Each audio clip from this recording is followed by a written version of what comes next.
नमस्कार। दिल्ली में और दिल्ली सहित पूरे देश में ओमिक्रॉन जो वायरस है, कोविड का वेरिएंट है, उसका ग्राफ लगातार बढ़ रहा है। उसके केसेस की संख्या लगातार बढ़ रही है। पर अच्छी बात यह है कि इंटरनेशनली जो ट्रेंड अभी तक देखने को मिले, उनसे हमने सबने बहुत कुछ सीखा देश में, और उससे ये भी समझ में आया कि ओमिक्रॉन कैसे बिहेव कर रहा है, उसका कैरेक्टर क्या है। तो इससे नुकसान ज़्यादा नहीं हो रहा।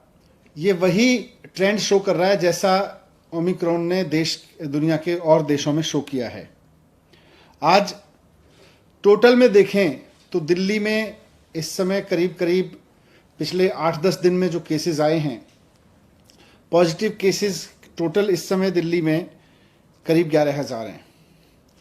अब उन 11,000 में से हॉस्पिटल में देखें तो करीब 350 केसेस हैं। उनमें से भी ऑक्सीजन पे देखें तो केवल 124 केस हैं।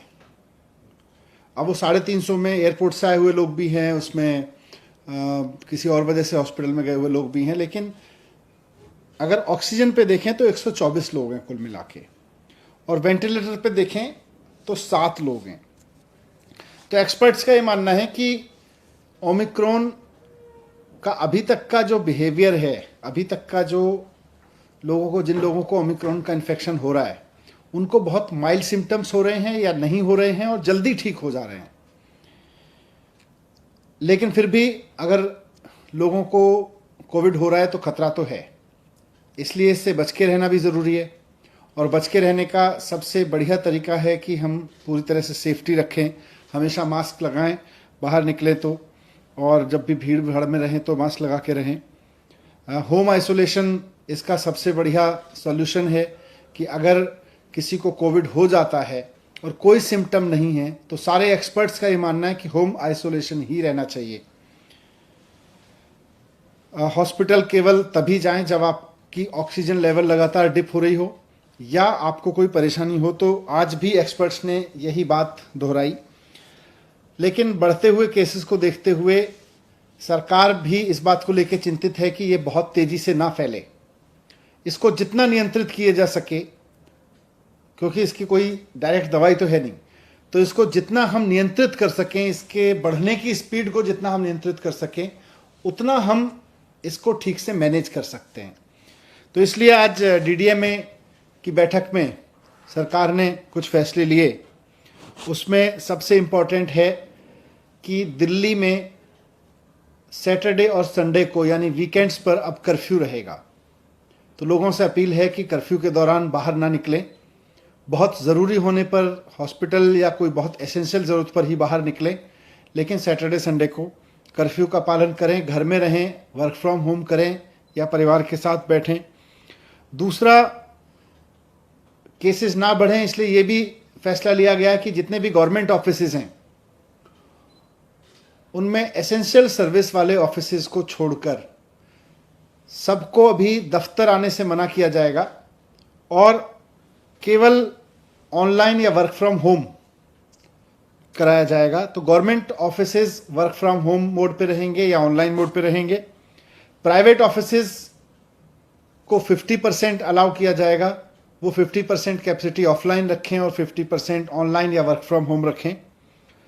एक और समस्या अभी पिछले दिनों में आ रही थी कि जो हमारे बस स्टॉप्स हैं दिल्ली में, लोग क्योंकि किसी न किसी काम से बाहर निकल ही रहे हैं, तो जो बस अड्डे हैं, बस स्टॉप्स हैं, बस स्टैंड हैं छोटे छोटे, और जो मेट्रो के स्टेशंस हैं, वो सुपर स्प्रेडर बनने का खतरा आ रहा था, क्योंकि आधी संख्या कर दी गई थी मेट्रो में कैपेसिटी की, और साथ साथ बसेस में भी कैपेसिटी की वो आधी कर दी गई थी संख्या।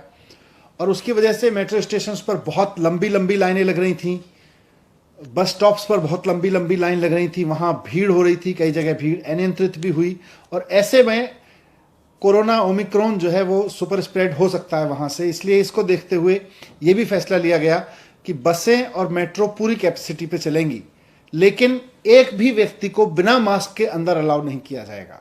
तो अगर आप बस में जा रहे हैं या मेट्रो में जा रहे हैं तो बिना मास्क के आपको किसी भी कीमत पर अलाउ नहीं किया जाएगा। ना सिर्फ चढ़ना बल्कि वहाँ यात्रा करना भी अलाउ नहीं होगा। लेकिन बस और मेट्रो अब फुल कैपेसिटी पे चलेंगे, ये भी डिसीजन लिया गया।